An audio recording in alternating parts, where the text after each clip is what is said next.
અને મારા વાલા મિત્રો, આજે આપણે એ દિવસે ભેગા થયા છીએ જે દિવસે સવારના સૂર્યકિરણો પણ રેંગાના રંગમાં રંગાઈ ગયો હોય એવું લાગે છે. 15મી ઓગસ્ટ સ્વતંત્રતાનો પવિત્ર દિવસ છે. ભારતના મુખ્ય 3 રાષ્ટ્રીય તહેવાર છે.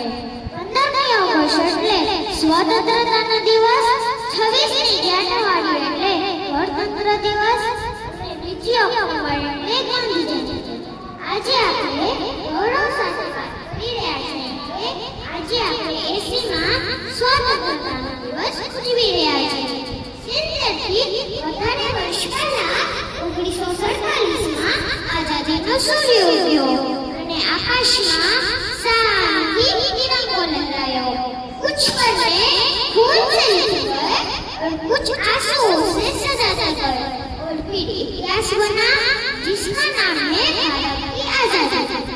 મિત્રો, આ સ્વતંત્રતા આપણે એમ જ નથી મળી. કોઈએ પોતાના સપનાનો ત્યાગ કર્યો, કોઈએ પોતાના પરિવારને છોડી દીધું અને કોઈએ તો પોતાના લોહીથી આ ધરતી રંગી નાખી.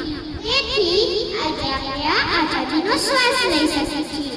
મહાત્મા ગાંધીની અહિંસા, સુભાષચંદ્ર બોઝનો ઉગ્રનાદ, ભગતસિંહની હાસ્યમાં છુપાયેલી ક્રાંતિ અને રાણી લક્ષ્મીબાઈની તલવારનો ઝંકાર, આ બધું જ મળીને આપણું ભારત બન્યું છે.